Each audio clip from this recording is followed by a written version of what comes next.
ಇತ್ತ GST notice ಬಂದಂತಹ ವಿಚಾರವಾಗಿ ವರ್ತಕರು ವ್ಯಾಪಾರಿಗಳು ಸಿಡಿದೆದ್ದಿದ್ದಾರೆ, ಆಕ್ರೋಶವನ್ನು ಹೊರಹಾಕ್ತಾ ಇದ್ದಾರೆ, ಪ್ರತಿಭಟನೆಗೆ ಮುಂದಾಗ್ತಾ ಇದ್ದಾರೆ. ಈ ಮಧ್ಯದಲ್ಲಿ ಮುಖ್ಯಮಂತ್ರಿಗಳು ಈ ಎಲ್ಲ ಒಂದು ಗೊಂದಲವನ್ನು ಸರಿಪಡಿಸುವಂತಹ ನಿಟ್ಟಿನಲ್ಲಿ ಒಂದು ಮಹತ್ವದ ಮೀಟಿಂಗ್ ಅನ್ನು ಕರೆದಿದ್ದಾರೆ.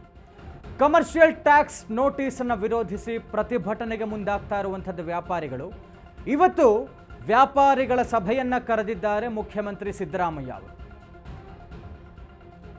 ಎಲ್ಲ ಗೊಂದಲವನ್ನು ಸರಿಪಡಿಸುವಂತಹ ನಿಟ್ಟಿನಲ್ಲಿ ಮುಖ್ಯಮಂತ್ರಿಗಳು ಒಂದು ಮಹತ್ವದ ಸಭೆಯನ್ನು ಕರೆದಿದ್ದಾರೆ. ಕಮರ್ಷಿಯಲ್ ಟ್ಯಾಕ್ಸ್ ನೋಟಿಸ್ ಅನ್ನು ವಿರೋಧಿಸ್ತಾ ಇದ್ದಾರೆ ವ್ಯಾಪಾರಿಗಳು. ಇವತ್ತು ಮಧ್ಯಾಹ್ನ 3 ಗಂಟೆಗೆ ಪ್ರಮುಖವಾದಂತಹ ಒಂದು ಮಹತ್ವದ ಮೀಟಿಂಗ್ ಕರೆದಿದ್ದಾರೆ ಮುಖ್ಯಮಂತ್ರಿಗಳು. ಸಣ್ಣ ಪುಟ್ಟ ವ್ಯಾಪಾರಿಗಳಿಗೆ ನೋಟಿಸ್ ನೀಡಿರುವಂತಹ ಹಿನ್ನೆಲೆ ಮಾತುಕತೆಗೆ ಕರೆದಿದ್ದಾರೆ ಮುಖ್ಯಮಂತ್ರಿಗಳು.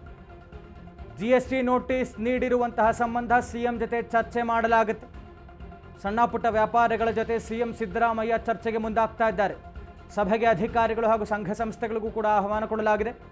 ಹಿರಿಯ ಅಧಿಕಾರಿಗಳು ಸೇರಿದಂತೆ 18 ಸಂಘ ಸಂಸ್ಥೆಗಳಿಗೆ ಆಹ್ವಾನವನ್ನು ನೀಡಲಾಗಿದೆ.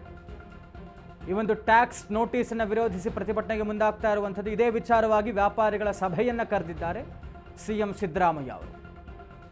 ಪ್ರಮುಖ ಅಧಿಕಾರಿಗಳು ಸಂಘಟನೆಗಳವರೆಲ್ಲರನ್ನು ಕರೆದಿದ್ದಾರೆ. ಒಟ್ಟಾರೆ 18 ಸಂಘಟನೆಗಳವ್ರನ್ನ ಈ ಒಂದು ಮೀಟಿಂಗ್ಗೆ ಆಹ್ವಾನ ಮಾಡಲಾಗಿದೆ. ಮಹತ್ವದ ಮೀಟಿಂಗ್ ಮಾಡ್ತಾ ಇದ್ದಾರೆ ಮುಖ್ಯಮಂತ್ರಿಗಳು. ಎಲ್ಲ ಒಂದು ಗೊಂದಲವನ್ನು ಸರಿಪಡಿಸೋದಕ್ಕೆ ಮುಂದಾಗ್ತಾರ ಸಿದ್ದರಾಮಯ್ಯ ಅವರು ಅನ್ನುವಂಥದ್ದನ್ನು ನಾವು ಕಾದು ನೋಡಬೇಕಾಗಿದೆ.